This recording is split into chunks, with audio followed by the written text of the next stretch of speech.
Have a wonderful day, everyone. This is Dr. Lorna and welcome back to the segment of my channel, Doctora La Cuachera. This is the part 2 of our tour here at Lake Cebu. In this video, let us hear the history of T-Bolis costume that we wear. But before anything else, let me show you the place.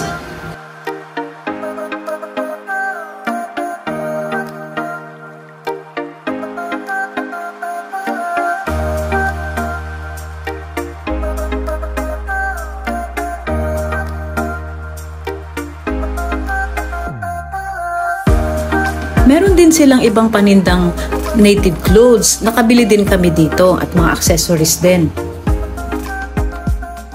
Glory! Ang happy-happy ko talaga kasi ang ganda-ganda ko ngayon. Look! Ano itong mga pinagsusuot ko? Saan pangalan ng mga Ano po, Tiboli attire ang tawag namin ng Tiboli attire. Yes, Tiboli attire. Tapos ito, yan yung sa amin, yung tawag niyan is ano po, yung earrings naman is ano, yung earrings namin, eto mga tribal color talaga to namin. Tapos etong ano, ito supply, parang headdress namin, ang tawag namin is sawat. Sawat? Yes po. Ah, okay. So ang ganda-ganda. Tapos eto naman, etong damit namin is meron kami iba't ibang cloth ng ano, damit. Etong tawag namin ito is ano, Kagalban Pilas. Kagalban Pilas. Meron din kami yung ano, Kagal na Sif. Ano ang difference mo?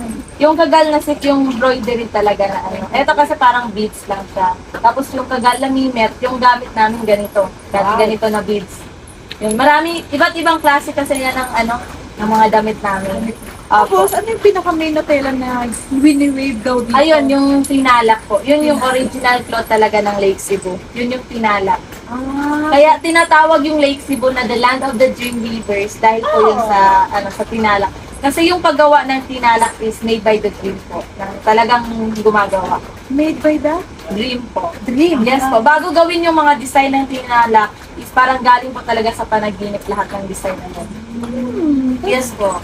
So, history yun, ha? Yes po, meron talaga history. Yung ano, yung parang national artist na namin sa tinalak, silang Dulay. Yun yung original na gumagawa. Tapos nung nawala na silang Dulay, yung nagpapatuloy yung mga apo niya, kamag-anak niya, lahat na po na. Tapos tinuturuan na din yung mga kabataan.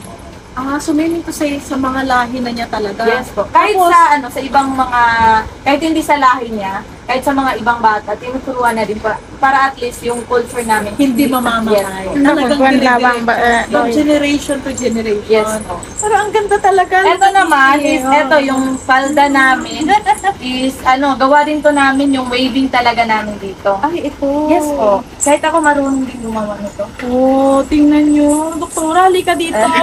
Kasi kami talaga yung nagsuot na, nag-model ng kanilang gamit. Tingnan mo. Pure ano po, pure Tiboli po ako. Yes po, walang halo. Walang halo. Yes po. Oh, tingnan mo ang aming mga gamit. Ayan. Ang gaganda, guys. Yung sa amin naman na mga gawa, eto, yung mga bronze. Eto, mano-mano lang din to ginagawa. Yes po, walang makina to na gumagawa. Eto, yung bronze na ganito, oh, mano-mano. Yung sa apoy talaga na ano, hindi siya yung, yes po. Oh, wow. Ayan. Kaya guys, kung pupunta kayo dito sa South Cotabato, do not forget to drop by Lake Cebu. Ang spelling hindi Cebu, ha? S-E-B-O. Yung history naman po ng Lake Cebu na tinatawag, kaya siya tinatawag na Lake Cebu, kasi yung, di ba yung English ng ano, yung sa ano, is lake. Yes, English niya di ba is lake. Tapos yung Cebu na tinatawag, yung Cebu na tinatawag is, hindi dapat kasi yan Cebu, Cebu. Cebu. Yes, so, yan yung tawag ng ano, yung parang Tiboli na ng lake is Cebu. Ah. Yes po. Kaya sinog po ng Lake Cebu. Yun yung ano talaga. So yun pala ang history. Yes po. So thank you very Thank much, you Ma'am po. Glory, ha, for the history. And maganda, isa na to talaga na content ko. Lake Cebu! Thank you so much to Miss Glory sa history telling and shout out to Miss Sunshine who took the video of us.